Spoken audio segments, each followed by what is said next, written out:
Hello and welcome. It's been a real long time since I've done a video.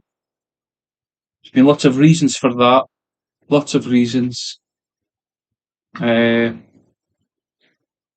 Family members being ill, passing away, etc., etc. And so lots of other uh, personal projects, study, etc., which has, well, stopped any kind of productivity when it comes to YouTube. So,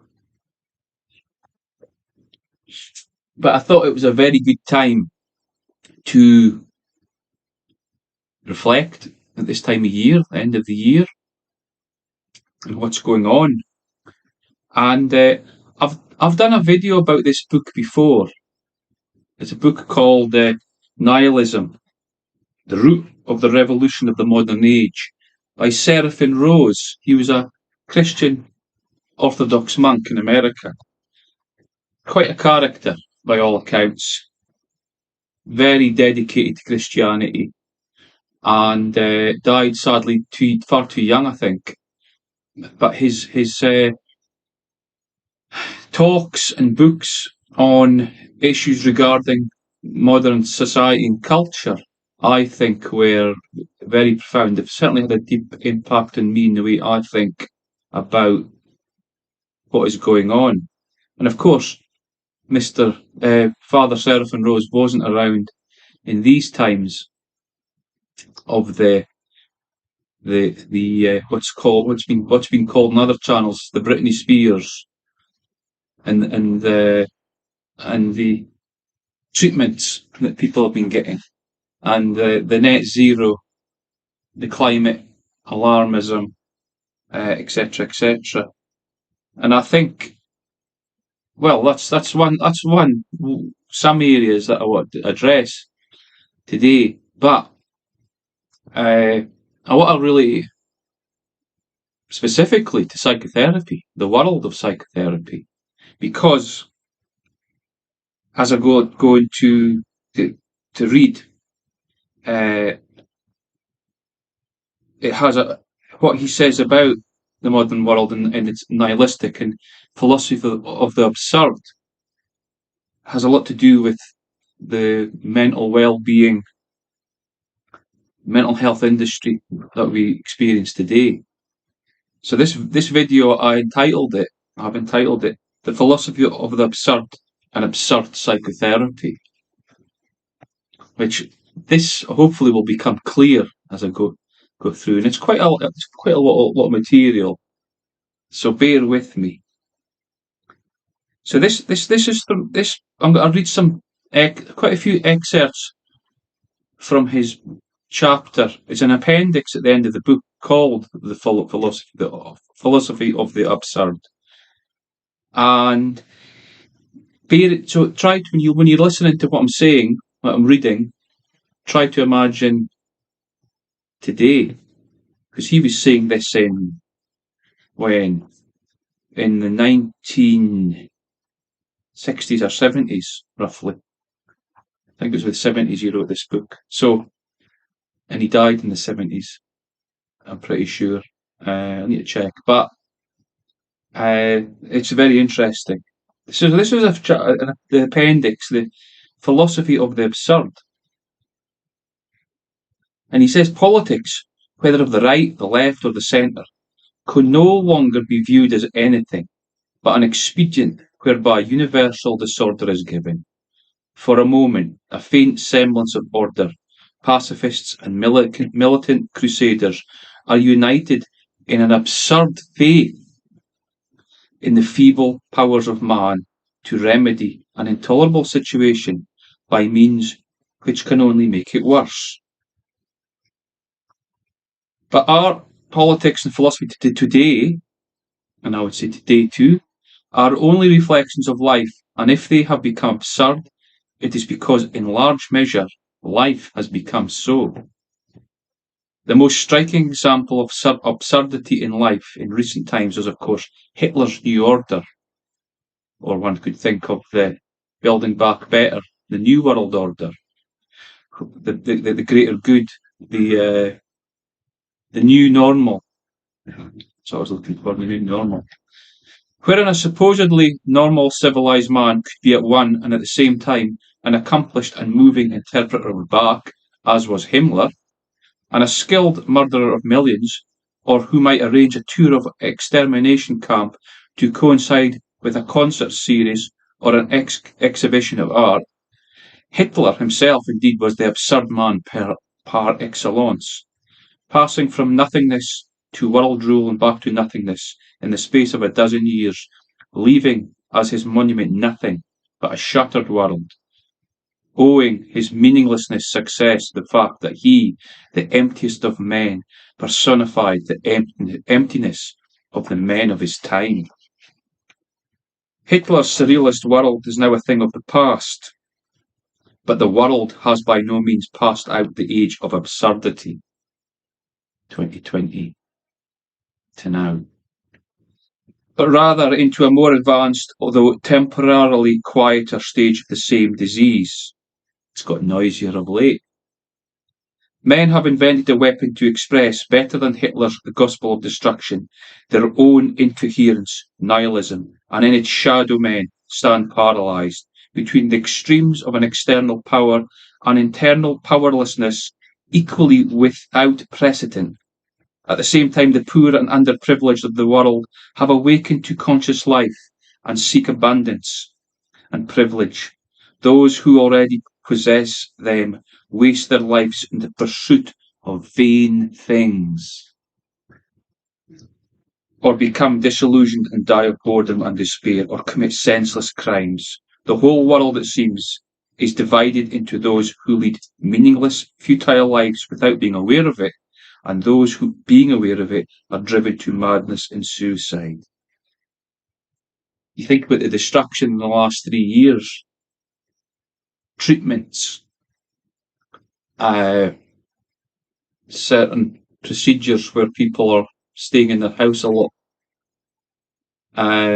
shutting their businesses, and certain people, a lot of people on the left, craving more of it, craving a return to it, the destruction of society. Big organisations like the Doctor Who, you know when we're about Doctor Who, we want to put a document that everyone signs up to facilitate this nihilistic, absurd treatment of society. Still, it is only the person who does think, who does ask, what beneath the distractions of daily life is really happening in the world. It is only such a person who can feel even remotely at home in the strange world we live in today, or can feel that this age is, after all, normal. For absurdism is a profound symptom of the spiritual state of contemporary man. And if we know how to read it correctly, we may learn much of that state. It would seem that intelligence has been totally abandoned. And critical thinking's been abandoned too. Critical standards are replaced by vague sympathy or involvement, and by extra logical, if not illogical, arguments that cite the spirit of the age or some vague creative impulse or indeterminate awareness. Think of the incidences of people having a problem of their in excess, people going to sleep forever, and people not mentioning it, the illogical nature of it, and telling people to put things on their faces. It must be, from a standpoint outside absurdity, a standpoint from which a word like understanding has a meaning. Only thus we cut through the intellectual fog within which absurdism conceals itself, discouraging, coherent, and rational attack by its own assault on reason and coherence. The philosophy of the absurd is indeed nothing original in itself. It is entirely negation. Negation. and its character is determined absolutely and entirely by that which it attempts to negate. The absurd could even be conceived except in relation to something considered not to be absurd. The fact that the world fails to make sense could occur only to men who have once believed, and have good reason to believe, that it does make sense. Absurdism cannot be understood apart from its Christian origins. For the Christian, everything holds together in the ideas of Christianity, and it is coherent, including those things which in themselves are incoherent. The incoherence of the absurd is, in the end, part of a larger coherence. If it were not, there would be little point in speaking of it at all. Absurdism, in fact, as we shall see, is not a product of the intellect, but of the will. Desire. The desire to be anything one wants, to change oneself into any kind of sexed being at will, or even the desire to be in control and happy. In the writings of Nietzsche, for his nihilism is precisely the root from which the tree of absurdity has grown. In Nietzsche, we may read the philosophy of the absurd. In his older contemporary Dostoevsky, we may see described the sinister implications which Nietzsche, blind to his Christian faith, which is the only remedy for the absurd view of life, to see. God is dead means simply that faith in God is dead in the hearts of modern men. And there is no truth. And inverted commas, there is no truth. It means that men have abandoned the truth revealed by God, upon which all European thought and institutions were once based. This is what Nietzsche said in The Will to Power. This is a quote from The Will to Power in this book. What does nihilism mean? That the highest of values are losing their value. There is no goal. There is no answer to the question, why? And that's a dangerous, dangerous philosophy to adopt, as Seraphim Rose describes. So everything, in short, has become questionable. God is dead, there is no truth.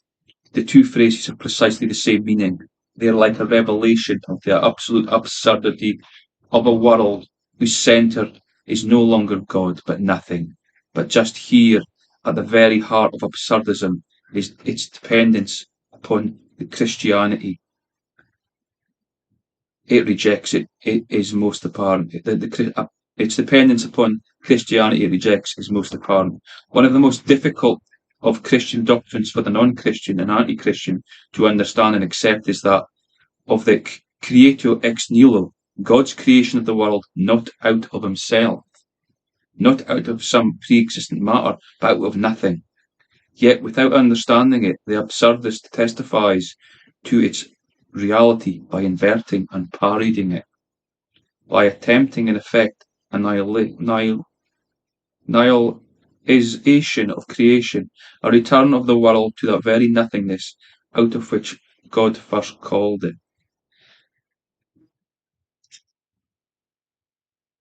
So, I think, was that all? Let's check. Yes, so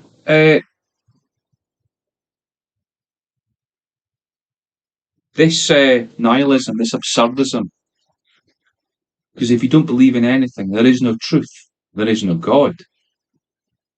There is nothing.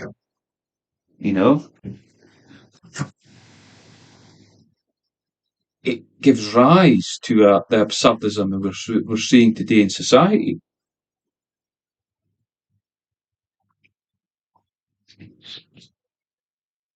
There is nothing but absurdism. People's fears are placed in very strange places. People are scared to live for fear of dying, because if there's no God, and there's no ultimate truth, then to die is, I suppose, a horrible nightmare for many people. But that chapter in the book reminded me of the psychotherapy world, the secular psychotherapy world, psychoanalysis, mental health industry, mental well-being. If you look into that, there is no truth. All it is creation, self-creation, do as thou wilt. And it also encourages a unhealthy obsession with one's self-development, so to speak, and one's perceived psychopathologies. And it's a dead end philosophy, a dead end philosophy. It goes nowhere because you only return to the next issue, and the next issue, and the next issue. So, yeah,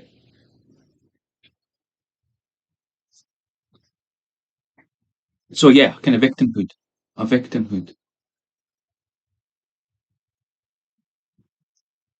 because it reminds me of a lot of these sort of professional psychotherapy websites that if you Google and looking for a therapist somewhere, you'll see some guff about, and they seem to mirror each other, and the wording's similar, and it raises a red flag for me. But it has this sort of, oh, when I was 6 years old, I knew I was going to be a psychologist, and I had lots of panic and trauma, and my destiny was to be a healer, and I lived in the country on a farm, and I was close with nature, and all the websites are full of pictures of streams and rocks and wistful, pensive-looking faces of the therapists themselves, looking longingly into nature, uh, promising this kind of absurdist, nihilistic vision of humanity, because it's divorced from, the creator. God is dead, and therefore, uh, it is bleak. It is utterly bleak, ultimately, because you can only be some sort of searcher on this road for truth when there's no truth. I think there's a guy called James Clark who wrote a book called Daily Readings for Troubled Minds, and he's a pastor, reverend in the Free Church Continuing, Scotland, and this book's very interesting because he was also he trained in psychology as well as other things, and as well as theology. But he is a daily reader, and there's lots of different biblical passages that he draws on. But this one was very interesting, which speaks to what I just mentioned about the nihilistic secular psychotherapy world. And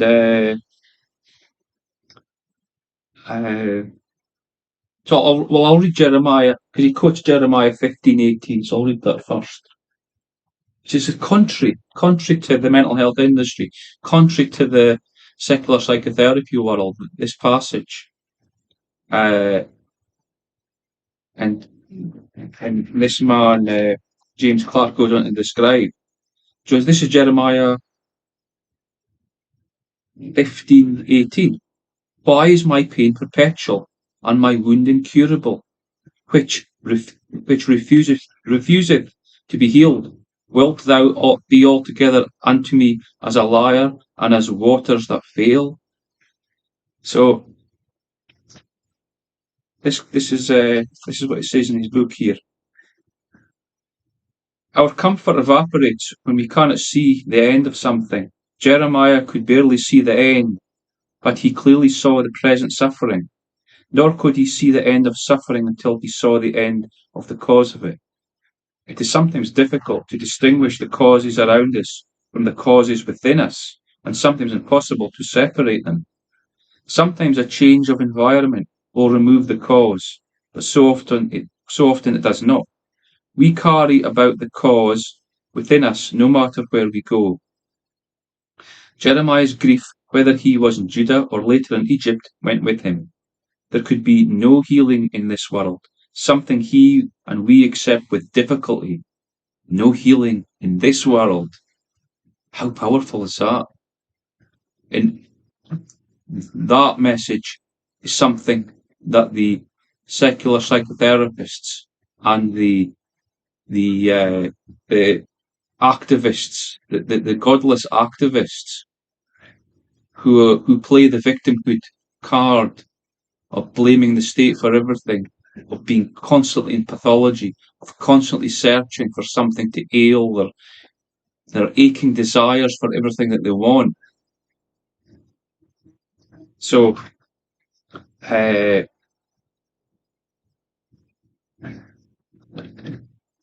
what is it? Where am I? So there could be no healing in this world, something he and we accept with difficulty. He felt no peace in his soul, he had no answers, and he was angry that promises of God were not being experienced by him. God's comfort to Jeremiah was not complete in this world, it was only a faint beginning. But Jeremiah would survive all that was to be endured. His duty, his struggle was to remain faithful despite all. God has only one plan for our lives in this world, and we cannot change the details much as we'd like to, or think we can, by finding the cure in some fancy person's website when they look wistfully into the river and talk about nature and write little blogs about how they felt the vibrations change when they looked at the flower and all this kind of new age garbage. Elizabeth Fry illustrates, I don't know who Elizabeth Fry is, how we can take our mind off our own sufferings. She had an overwhelming, heartbreaking experience of grief, and so some other sufferers were sent to her for advice. She found that by helping others, her own sufferings were pushed into the background. This is something to be attempted. We may even have the greatest example. Look not every man on his own things, but every man also on the things of others. Let this be in mind. Let this mind be in you, which was also in Christ Jesus.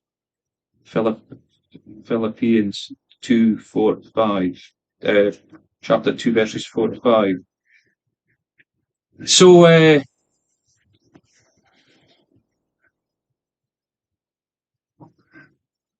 this idolatry of the self in a godless world where there is no truth is the absurd.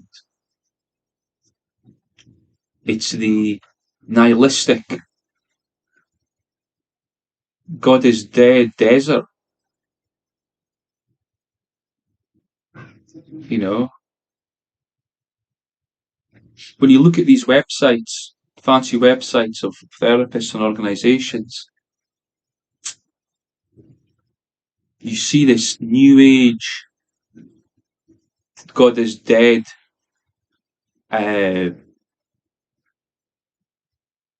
atmosphere there. And that this person is somehow found the trick through talking about their fantasies,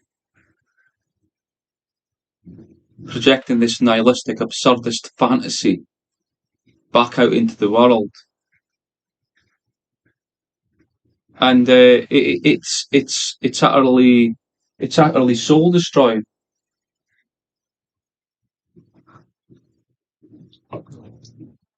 Pushing utopia within themselves, intersubjective utopia. And of course, the political and social dimensions are a social utopia, the communist kind of utopia that's always pushed, the net zero utopia, the we will keep you safe utopia, that, the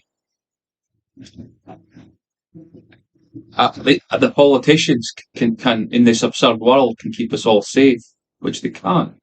That is the biggest fake news, you know, because in a godless world, and an absurdist, running on the philosophy of the absurd, you know, how dare they say that they can save us? And that's the kind of psychological climate we're in. It's very difficult to debate with these people when they're operating in that level. That is why they hate Christianity so much. Jeremiah or the book of Job or the Psalms, where it shows you, where it describes how or the Sermon on the Mount, Matthew, in the book of Matthew, when he talks about the lily in the field and the bird in the air, and the bird in the air, for example, it doesn't starve. God provides for it. And there's throughout the Bible, there's it shows you that this anxiety, this worry of what's got to happen, and you see how this is kind of transposed in the modern psychotherapy world, where people are always worrying about tomorrow, the next day. There's mental state, and everywhere they turn, they're turned away from God to an absurdity, into the absurd. And of course, people are working in this way and people thinking this way with very good intentions because they want to feel less suffering. I'm not saying they're bad people, but you could say that there's a lot of people who are misguided because we have been educated in this. We've been educated to despise God, to despise, any notion of Christianity. Christianity's regarded as dirt now, in many respects. It's much cooler to like New Age fancy techniques where you become God. It's getting very stormy here. Maybe God is angry. But I've been almost talking for half an hour. I'm unsure whether I've described what I wanted to describe, but I don't do two takes when I do videos. So this is what it's going to be. I might have other thoughts and do another video again in the holiday, still on holiday, so we can see. But it's been nice to express some of the things that I read. There's not many people I can really share these with, these thoughts, because we live in a world now where such thinking is becoming rarer and rarer and rarer. Of course, that is what the powers that be would like us to be like, to be cut off from this other way of thinking. It's no accident. There's no accident that the wisdom, like in Jeremiah there, or Book of Job, or in Psalms, is being eradicated and demonized at different levels of the political debate when it comes to policy making. You think of lots of things in the sort of realm of gender and sexuality and things like that. You know, the idea. Imagine to be saved by Jesus Christ, by God, to be saved, to have faith. Because in certain political quarters, that is not what the people do not want that to happen. But in terms of, I'm going to stop in a minute. I'm just going one more thing. In terms of the secular psychotherapy sort of situation, I tend to think of it. What true psychotherapy is, it it leads one to a docta ignorantia, a wise unknowing, because there are certain issues you can't know. And you have to pass over these moments in silence and reverence for something higher than you in the world, in the things of the world, in the philosophies of the vain philosophies. 2 Colossians chapter 8. One has to get beyond that. That's what a true psychotherapy is. Psyche is soul. Therapy is attendance to the soul. Therapy means attendance to the soul. Psychoanalysis is a loosening of the soul from these worldly uh, deviations and absurdities. So that's all I wanted to say. It's a start, anyway. It's a start. A start. Start to the end of the year. Okay. Bye just now.